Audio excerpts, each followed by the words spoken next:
কি রে টিয়াকার মেসেজ এখনো আসে নাকি?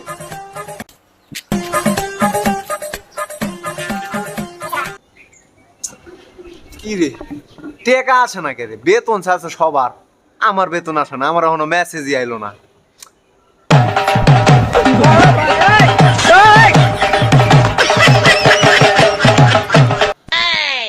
কিরে তুই বেজির মতো মোবাইল নিচে রেখে ঘুরিস কেন?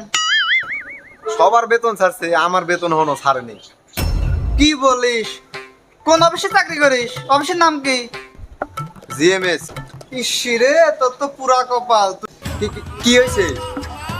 ওই যে জিবেলের সামনে বাংলাদেশের দ্বিতীয় সমুদ্র সৈকত হয়ে যায় বৃষ্টি হইলেই, ওই জিএমএস এর টাকার গাড়ি যাওয়ার সময় উল্টে পড়ে গেছে ওইখানে।